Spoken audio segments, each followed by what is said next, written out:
तो दोस्तों लाइफ में हैप्पी रहने के लिए जहां पे पर्सनल ग्रोथ की रिक्वायरमेंट है, वहीं पे प्रोफेशनल ग्रोथ भी बहुत जरूरी है। अगर आपके फाइनेंसेस मैनेज नहीं हो पाते तो बहुत सारा जो आपका स्ट्रेस है वो इस वजह से भी आता है। तो इस वीडियो में हम जानेंगे कि स्पेसिफिकली कोविड-19 के बाद में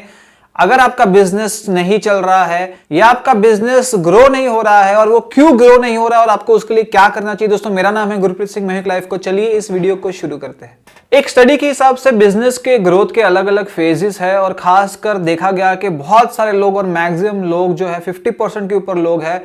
जो स्टार्टिंग के 4 साल होते हैं उसी के अंदर ही वाइंड अप कर लेते हैं और मोर देन 60% जो लोग हैं वहां पर देखा गया है कि 2.5 ईयर्स के बाद वो अपने बिजनेस को कंटिन्यू नहीं करते क्योंकि कुछ स्ट्रैटेजीज है उनकी वो काम नहीं कर पाती है। अल्टीमेटली प्रॉफिट्स नहीं आते हैं, सैलरीज नहीं दे पाते, एक्सपेंसेस कवर नहीं होते और बिजनेस को बंद करना पड़ता है। इस वीडियो में स्ट्रैटेजीज शेयर करेंगे और रीजन जानेंगे कि क्यों आपका जो बिजनेस है वो ग्रो नहीं कर रहा है, क्या गलतियां आप कर रहे हो अपने बिजनेस में जो आपको रेक्टिफाई करनी चाहिए। नंबर 1 रीजन 2021 में कोविड-19 के बाद है कि आपका जो बिजनेस है उसकी जो ब्रांडिंग है वो up to the date, up to the mark नहीं है। आप ऑनलाइन प्रेजेंस में नहीं हो, आपकी वेबसाइट नहीं है, आप सोशल मीडिया हैंडल्स पे नहीं हो, आप एक्टिव नहीं हो, आप पोस्ट नहीं लिखते, आप ब्लॉग नहीं करते, आप ऑनलाइन मीडियम प्रेजेंस नहीं दिखा पा रहे हो, इसलिए लोग आपको पहचान नहीं पा रहे, लोग आप तक रीच नहीं कर पा रहे हैं और इस वजह से आप बिजनेस लूज कर रहे हो। कोविड-19 के बाद स्पेशली लोग रिलाई कर रहे हैं ऑनलाइन बिजनेस डेवलपमेंट के ऊपर और ऑनलाइन ब्रांडिंग, जहां पर आपकी वेबसाइट बहुत ज्यादा इंपॉर्टेंट है और वेबसाइट का एसईओ भी उससे ज्यादा इंपॉर्टेंट है। ये सारी चीजें अगर आप मिस कर रहे हो तो आप पोटेंशियल हजारों लोग जो आपके बिजनेस और आपकी सर्विसेज, आपके प्रोडक्ट को सर्च कर रहे हैं अपनी लोकेलिटी के अंदर, वो आप तक नहीं पहुंच पा रहे हैं। इसलिए स्टार्ट करने के लिए बहुत ज्यादा जरूरी है कि आप अपने बिजनेस को ऑनलाइन लेकर आओ, एक्टिव हो जाओ ऑनलाइन और मार्केट तक रीच करो, अपनी प्रेजेंस को दिखाओ। और हम जो सर्विसेज आपको ऑफर कर सकते हैं आपकी ऑनलाइन प्रेजेंस को बूस्ट करने के लिए, वो यहां पर आप स्क्रीन पर देख रहे हो। और अगर आप भी अपने बिजनेस को प्रमोट करना चाहते हो जरूर इस नंबर पर कॉन्टैक्ट करिए।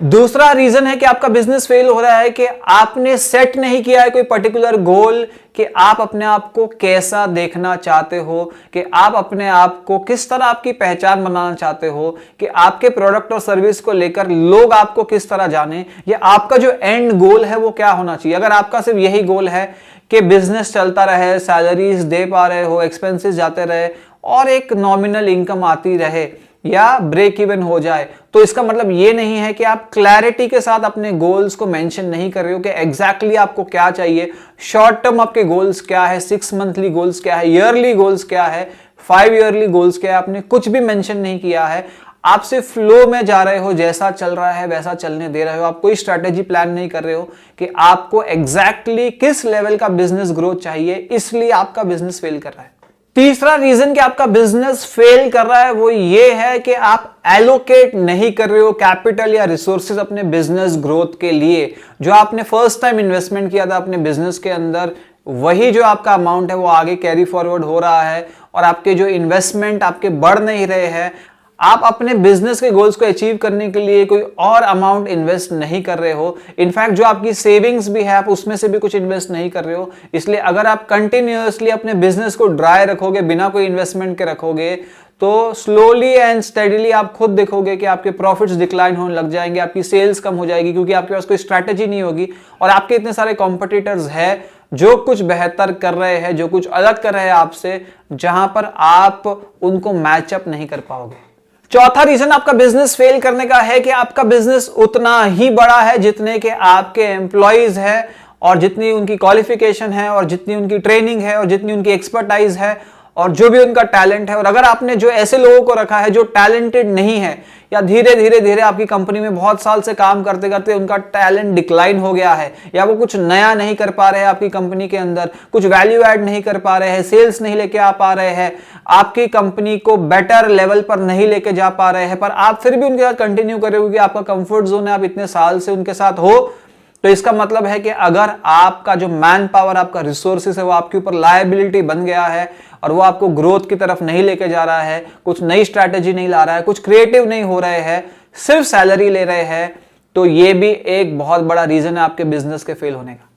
पांचवा रीजन बिजनेस फेलियर का है कि आप अपने एम्प्लॉयज से क्या एक्सपेक्ट करते हो आप उन्हें क्लियरली नहीं बताते। आपके एम्प्लॉयज चाहे क्वालिफाइड है, ट्रेंड है, प्रोफेशनल्स है, उनके पास टैलेंट है, पर जो मैनेजर है, जो टीम लीडर है, जो लीडरशिप में है, अगर वो नहीं बताएगा एग्जैक्टली क्या करना है टीम को, क्या करना है एम्प्लॉयज को, किस तरह से उनको वर्क करना है, क्लियर इंस्ट्रक्शंस अगर आप नहीं देते हो, उनकी ट्रेनिंग कंटिन्यूसली नहीं करवाते हो, पर्सनल और प्रोफेशनल ग्रोथ के लिए ट्रेनिंग आप नहीं करवाते हो, तो उसकी वजह से वो भी सही डायरेक्शन में काम नहीं कर पाएंगे और जिस तरह का इनपुट वो आपको दे सकते हैं वो अपने रिसोर्सेज को उस तरह से नहीं अप्लाई कर सकते। छठवां रीजन आपके बिजनेस फेलियर का है कि कोई भी क्वालिटी कंट्रोल नहीं है, कोई एक्सपर्ट नहीं है आपकी कंपनी के अंदर, आपके बिजनेस के अंदर जो माप कर सके, जो मेजर कर सके कि जो क्वालिटी है आपके प्रोडक्ट की, आपकी सर्विस की और आपकी आफ्टर सेल सर्विस की, इनफैक्ट क्वालिटी है जिस लेवल से आपके जो एम्प्लॉइज काम कर रहे हैं उसको मेजरमेंट करने का पैरामीटर कि ये सब स्टैंडर्ड तो नहीं है, या ये चलता है वाला एरिया में तो नहीं आती है, या ये अनप्रोडक्टिव तो नहीं है। तो आपको ऐसा कोई मेजरमेंट का टूल होना चाहिए आपके पास में जहां आप मेजर कर पाओ कि क्या आपकी कंपनी ऑप्टिमम परफॉर्मेंस दे रही है और अगर नहीं दे रही है तो कहां पर कमी आ रही है। सातवां रीजन बिजनेस फेलियर का यह है क्योंकि आपके क्लाइंट्स और आपके कस्टमर्स ही आपके बिजनेस को बनाते हैं और जब तक आपके पास रिकरिंग बिजनेस नहीं आएगा, रिपीट क्लाइंट्स नहीं आएंगे, वापस से वो क्लाइंट्स नहीं आएंगे या वो रेफरेंस लेकर नहीं आएंगे, तब तक आपका बिजनेस थ्राइव नहीं कर सकता, सर्वाइव नहीं कर सकता, ग्रो नहीं कर सकता।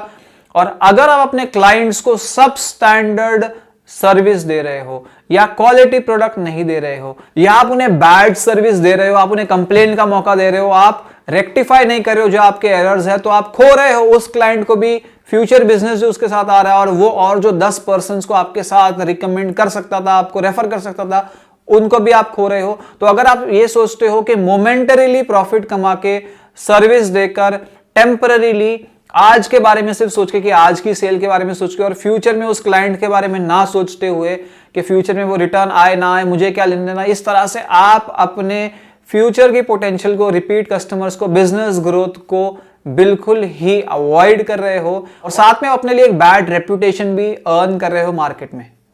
आठवां रीजन कि आपका बिजनेस फेल हो रहा है, नहीं ग्रो कर रहा है, वो ये है कि कम्युनिकेशन का प्रॉपर चैनल आपके बिजनेस के अंदर डेवलप नहीं हुआ है। आपके जो एम्प्लॉइज है वो इमीडिएटली किसको रिपोर्ट करेंगे, किस तरह की हायरार्की फॉलो होएगी, कौन किसको कंप्लेन करेगा, कौन सा इशू किस पर्सन तक जाएगा और क्या वो पर्सन उस इशू को रिजॉल्व करने के लिए कॉम्पिटेंट है कि नहीं, प्रॉपरली एलोकेट करना अलग अलग काम को, अलग अलग लोगों को और कम्युनिकेशन का चैनल आप तक पहुंच पाए और आप उसको कैसे हैंडल करो और आप अवेलेबल रहो। अगर आप most of the time unavailable हो अपने एम्प्लॉइज के लिए, कॉल्स लेने के लिए या उन्हें कोई डायरेक्शन देने के लिए या उनके क्वेश्चंस को रिजॉल्व करने के लिए या वो जो कर रहे हैं उन्हें करेक्ट करने के लिए, और आप उन्हें ये कहते हो कि जो तुम्हें ठीक लगे वो करो, तो उसका मतलब ये है कि लीडरशिप तो गायब है और जब लीडर नहीं हो तो फॉलोअर से हम क्या ही उम्मीद कर सकते हैं। इसलिए आपको एक स्ट्रॉन्ग लीडरशिप बनानी जरूरी है, कॉल टू एक्शन बनाना जरूरी है कि अगर ऐसा होता है तो ऐसा होना चाहिए या ये रिस्पॉन्स होना चाहिए और आपको रेडी रहना चाहिए, अवेलेबल रहना चाहिए कोई भी कम्युनिकेशन रिसीव करने के लिए। नौवां रीजन आपका बिजनेस फेल हो रहा है उसका यह है कि आप सब कुछ खुद ही करना चाहते हो। जाहिर सी बात है कि जब आप बिजनेस स्टार्ट करते हो तो आप बहुत सारे एम्प्लॉइज और स्टाफ नहीं रख सकते, आपको बहुत सारे काम खुद से करने स्टार्ट करने पड़ते हैं। पर जैसे जैसे आपका बिजनेस एक्सपैंड होता है, रिस्पॉन्सिबिलिटीज एक्सपैंड होती है, क्लाइंट्स बढ़ते हैं, कस्टमर्स बढ़ते हैं, तो उस टाइम पे आपको अलग अलग लोगों को एम्प्लॉय करना जरूरी है, डिवाइड करना जरूरी है ड्यूटीज को, लोगों को अलग अलग काम में सेग्रीगेट करना जरूरी है और हर एक पर्सन अकाउंटेबल हो, इस तरह का आपको मैनेजमेंट करना जरूरी है। अगर आप सब कुछ खुद से करने की कोशिश कर रहे हो तो जाहिर सी बात है जो क्वालिटी है वो कॉम्प्रोमाइज होगी। इसलिए एक्सपर्ट को जरूर अपने साथ जोड़िए, एक टीम बनाइए जो टीम मिलके आपके बिजनेस को नर्चर कर सके, ग्रो कर सके, उसको ऊपर की तरफ लेके जा सके, और टीम के बिना ये सब पॉसिबल नहीं है।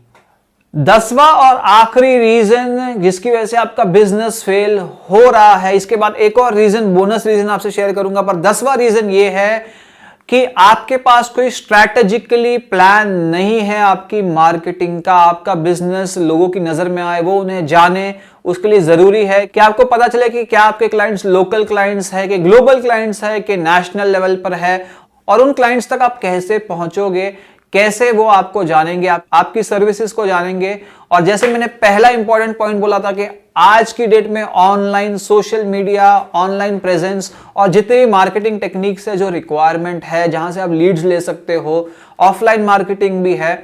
और जहां पर भी आप अपनी ब्रांडिंग कर सकते हो, वो बहुत जरूरी है। और आपको एक प्लान बनाना जरूरी है कि हर मंथली आप इतना अमाउंट, एक्स अमाउंट आप एलोकेट करोगे मार्केटिंग के लिए, ब्रांडिंग के लिए, स्ट्रैटेजी के लिए, कोई कैंपेन के लिए, ऑनलाइन कैंपेन के लिए, सोशल मीडिया के ऊपर। और ये आपके मंथ्स और मंथ्स तक चलते रहना चाहिए अगर आपको एक लॉन्ग टर्म रिजल्ट चाहिए। इसलिए मार्केटिंग को स्ट्रैटेजिकली प्लान करना बहुत जरूरी है अगर आप बिजनेस की ग्रोथ चाहते हो तो। और अब आते हैं बोनस टिप के ऊपर, जिसकी वजह से लोगों के बिजनेसेस फेल करते हैं, वो है पर्सनल रीजंस और डिस्ट्रैक्शंस। मैक्सिमम टाइम देखा गया है कि अगर आपकी लाइफ के अंदर, पर्सनल लाइफ के अंदर कुछ और टर्मोइल चल रहा है, रिलेशनशिप के अंदर हेल्थ इश्यूज, बहुत सारी चीजें चल रही है और ये सारे के सारे फैक्टर्स आपके थॉट्स को अफेक्ट करते हैं, आपकी थिंकिंग को अफेक्ट करते हैं, आपकी पॉजिटिव थिंकिंग को अफेक्ट करते हैं। आप डिमोटिवेटेड हो सकते हो, आप लूज कर सकते हो अपना फोकस, आपका कॉन्फिडेंस लो हो सकता है। और ये सारा जितना भी टॉक्सिक एनवायरनमेंट है आपकी पर्सनल लाइफ का, वो आपकी प्रोफेशनल लाइफ को अफेक्ट करता है, आपके डिसीजंस को अफेक्ट करता है और ये बहुत बड़ा रीजन बनता है। और डिस्ट्रैक्शंस, अगर आपकी लाइफ के अंदर बहुत ज्यादा इंडल्जेंसीज है, डिस्ट्रैक्शंस है, कंट्रोल नहीं है, सेल्फ कंट्रोल नहीं है, तो फाइनेंस होते हुए भी हो सकता है कि आप सही डायरेक्शन में उसे नहीं लगा रहे हो, जिसकी वजह से आपका बिजनेस सफर करेगा। इसलिए पर्सनल लेवल पे अगर आपके इश्यूज आपके बिजनेस को अफेक्ट कर रहे हैं तो जरूर आपको एक काउंसलर को, लाइफ कोच को, साइकोलॉजिस्ट को विजिट करना चाहिए, क्योंकि प्रोफेशनल लाइफ और पर्सनल लाइफ को अलग रखना ही बहुत ज्यादा जरूरी है। और बहुत सारे पर्सनल लाइफ के इश्यूज जो फाइनेंशियल इश्यूज की वजह से आते हैं वो रेक्टिफाई हो सकते हैं अगर आपका बिजनेस अच्छे से चल रहा हो। इसलिए बिजनेस को प्रायोरिटी दीजिए और प्रोफेशनल और पर्सनल लाइफ को अलग रखते हुए पर्सनल इश्यूज को रिजॉल्व एक प्रोफेशनल की हेल्प से करिए।